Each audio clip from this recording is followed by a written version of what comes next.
Balikan ko yung area ng bata kung saan natin nakikita yung bata, no, na nilagay sa sako. So ngayon, may singaw, may amoy dito. So, iba yung amoy, guys. Kita nyo yung nakatakip tayo. So, hindi talaga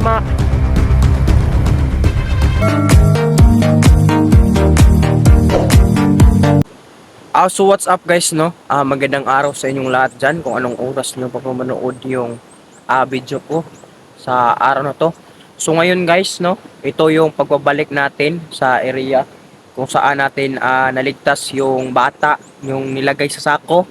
So ngayon, itong area na to, guys, ito po yung kung saan natin nakikita yung bata, no, sa kung tinitingnan nyo yung part 1 sa video ko, no. So ngayon, na-interview natin yung bata, no? Kasi dito daw sa area na to, guys, dito yung marami pa daw silang kasamahan dito, no? Kung saan dito no pinag-imbakan ng mga gawa ng mga kinikidnap na mga bata, kinikidnap ng mga tao dito sa area na to. So ngayon, guys, ito kasi nag-aalala ako sa araw na to. Kailangan kong balikan sa area na to, no. So ngayon sa araw na to, samahan niyo ako sa araw na to, no. At tara, pasukin natin tong area na to kung anong makikita natin. Guys, huwag kayong mag-aalala sa bata, ligtas na siya. So ngayon, tara, huwag natin yung patatagalin pa. Sa hindi pa nakapag-subscribe, like and share, ito kayo na notification bell. At yun lang po, guys. So ayun, guys, no. Dito na tayo sa area. Ito. Kung nakikita niyo sa area na to, no. Dito po yung ano, dito po yung bata na naligtas ko. Doon yun sa ibaba, guys. Pero sabi niya marami pa daw silang kasamahan, no, na ginag ng yung mga kinikidnap. Kasi nagsasalita na yun, guys. Sinauli ko na yung sa kanilang pamilya. So ngayon, nag-alala kasi siya kasi marami pa daw kasamahan niya na kinikidnap, no. Tinatanong ko siya ng maigi at interview ko at sobrang husay niyang magsalita. So ngayon, nakita niyo dito sa area na to, ito po yung binigyan ko ng pansin, no. Binigyan ko kasi ng pansin, guys.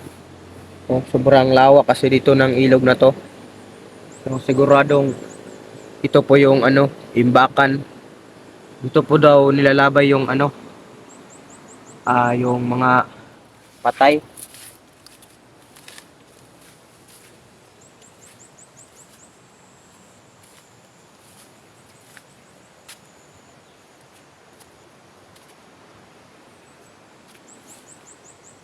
Tingin niyo, guys, no. Ganda ng dito. Ganda ng view. To, patuloy pa rin tayo maghanap. Hindi tayo titigil hangga't hindi natin makikita kung sino yung nagtatapon ng bata. Ito yung bigyan natin ng pansin sa araw na to. Tara.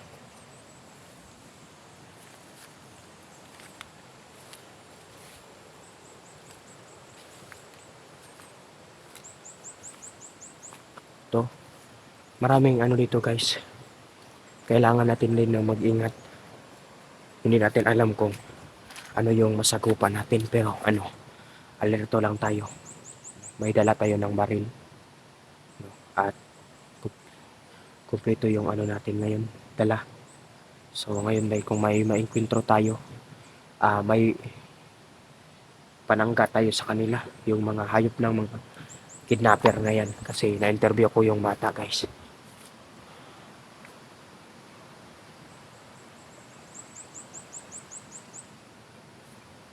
Dami pa lang dito, oh.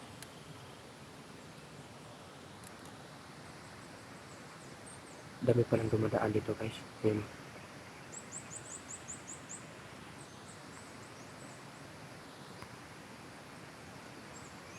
May mga tao na dito. Tingnan lang. Ayan. Ingat lang tayo kasi may nakikita tayong tao na dumadaan sa sa tulay. Kita niyo guys, dalawa sila. Kailangan natin na magmasdan, baka marami sila, no? Ayan, no? Ayan. Kailangan natin mag-ingat kasi may nakikita na tayo dito ng mga tao at hindi pa natin sigurado kung sila na ba yun. Kailangan natin magtiyaga at mag-ingat.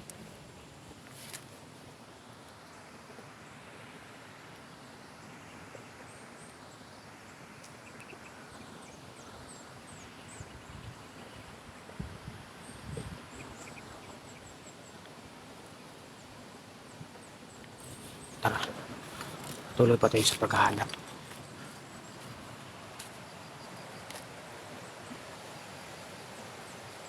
Dito tayo sa sapa.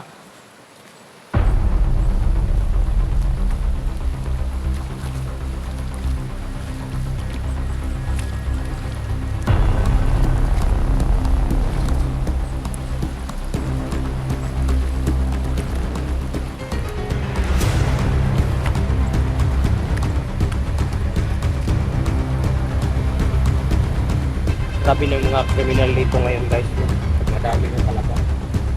Kailangan natin na pag maibigyan ng hustisya yung bata na nakikita natin na buhay, yung CPR natin. Tingnan nyo yung part 1 natin guys.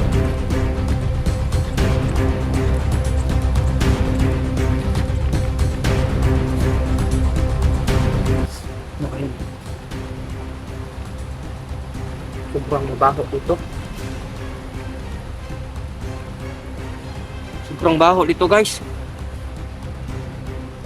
Parang may patay dito sa area na to. Grabe. Dito sa area na to. Ngayon. Sobrang baho. Mabaho talaga.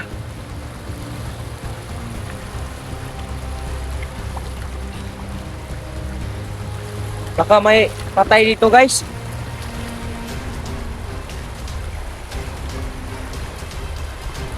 Oh, napakalalim.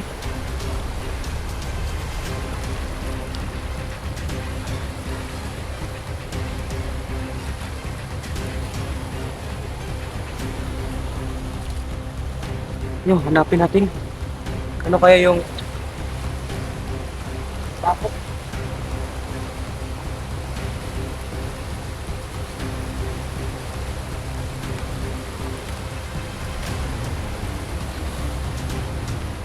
Hindi natin alam kung ano yung pinakababaho dito. Sobrang baho dito guys. Hindi naman to Hindi naman to hayop yata. Parang hayop to. Pero tingnan pa rin natin kung ano yung mabaho dito sa area. Pagmasdan natin to.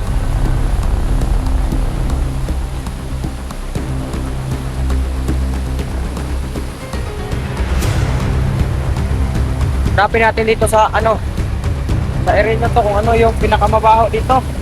Sobrang kasing lakas ng ng ilog.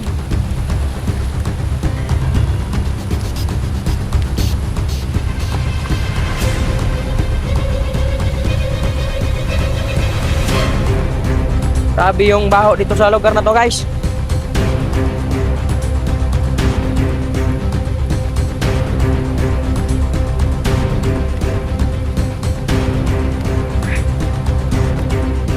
Sa nakikita natin ngayon dito sa sa area na to, parang iba yung baho ng hayop. At dito sa pinag-exploran ko ngayon, yung binabalikan ko yung area ng bata kung saan natin nakikita yung bata na nilagay sa sako. So ngayon may singaw, may amoy dito. Iba yung amoy guys. Kita nyo yung nakatakip tayo. Hindi talaga hindi talaga makaya mo yung amoy.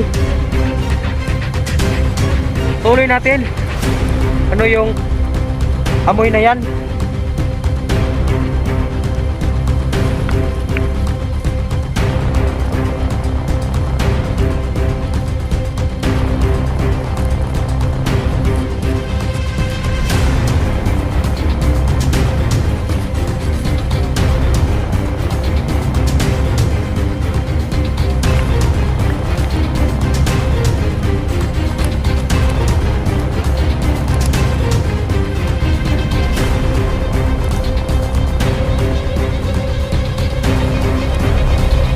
Hindi tayo titigil hanggat hindi natin makikita yung amoy dito nga.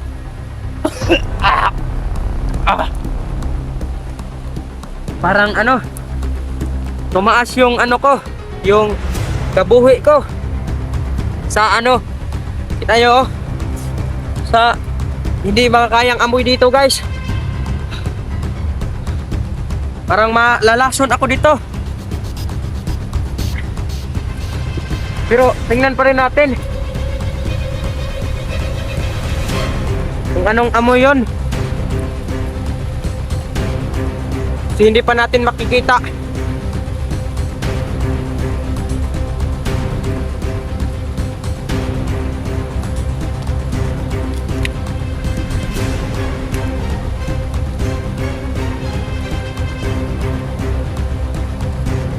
Baka dun sa kabila. Kung hindi natin makikita dito, ngayon hanapin pa rin natin kung ano yung amoy.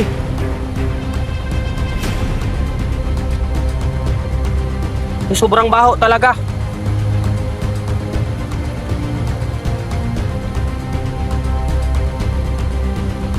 Hindi natin makikita sa guys, sa mga ilalim ng bato kasi wala tayong flashlight na dala.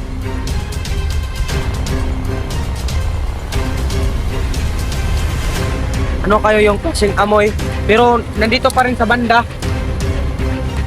Baka ito na yung sinasabi sa bata na imbakan talaga dito sa mga kinikidnap na mga bata daw dito sa area na ito, kaya hindi ko na siya pinasama at binalikan ko na lang ang area. Hindi ako nagdadalawang isip na balikan ng area na to. Grabe talaga guys, hindi yung baho. Iba yung baho ng hayop. Pero dito parang masakit yung ko. Diyan, parang na tumataas yung ko kabuhi guys. Hanapin pa rin natin. Napakalalim yung dinadaanan ko sa paghahanap ng yung amoy dito. Oh, dami ng may rubber shoes pa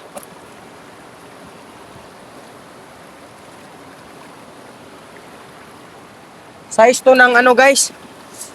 Size to ng bata. Ayun, may nakita tayong rubber shoes.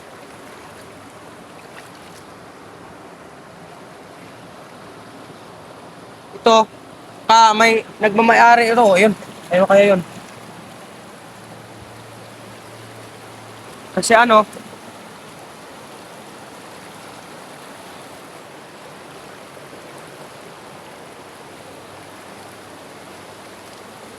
so ngayon guys, kasi hindi natin maano yung amoy, magka-cut off muna ako. Kasi hahanapin ko pa yung amoy dito, yung pinaka hindi makakaya yung amoy guys. Iba yung amoy dito sa area na to. Kailangan natin na i-cut off natin yung camera kasi napakahaba na. Abangan nyo yung part 2 dito kasi hahanapin ko yung yung klaseng amoy dito sa area na to kung saan tinuturo ng bata yung naligtas natin. So ngayon guys, abangan nyo ang pinaka-intense na pangyayari sa area na to, yung mga angbakan ng mga bata na mga patay. So ngayon, nakita ko dito sa area na to, napaka, yung hindi mo makakaya yung amoy, sobrang baho. Next time, baka makapadala tayo ng mask. So ayun guys, salamat. I love you.